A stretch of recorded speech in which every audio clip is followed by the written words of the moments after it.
j'ai décidé d'aller me baigner. Là, dans l'eau, j'ai retrouvé Marie Cardona, une ancienne dactylo de mon bureau, dont j'avais eu envie à l'époque. Elle aussi, je crois. Je l'ai aidée à monter sur une bouée. Et dans ce mouvement, j'ai effleuré ses seins. Elle s'est retournée vers moi.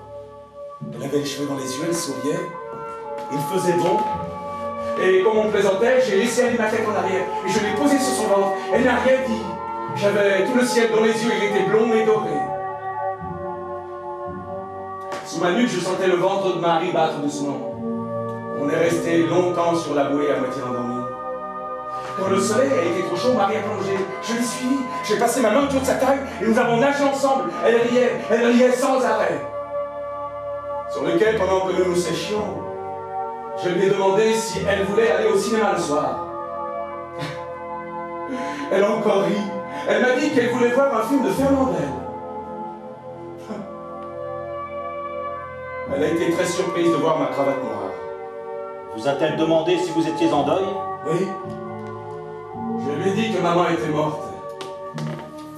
Et quelle a été sa réaction lorsque vous lui avez appris que vous veniez de l'enterrer? Elle n'a fait aucune remarque.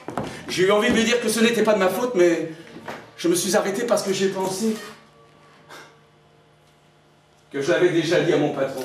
Le sable commençait à me chauffer sous les pieds. Et j'ai fini par dire à Masson, on y va.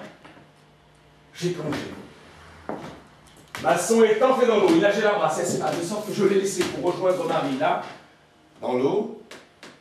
Marie a collé ses jambes autour des miennes et j'ai eu très envie d'elle. Quand nous sommes revenus sur la plage, Masson était retourné chez lui. Il nous faisait signe. Je lui ai dit que j'avais très faim, le pain était bon, j'ai dévoré ma part de poisson. Ensuite, il y avait de la viande et des pommes de terre frites. Après le déjeuner, n'aimant pas faire la sieste, Masson nous a proposé une balade sur la plage. Marie est restée avec la femme de Masson pour l'aider à faire la vaisselle.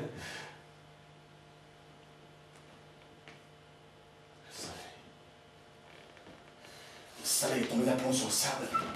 Et son éclat sur la mer était insoutenable. Il n'y avait plus personne. Dans les cabanons qui surplombaient la mer, on entendait des bruits d'assiettes et de couvercles. L'air était irrespirable. Je ne pensais à rien.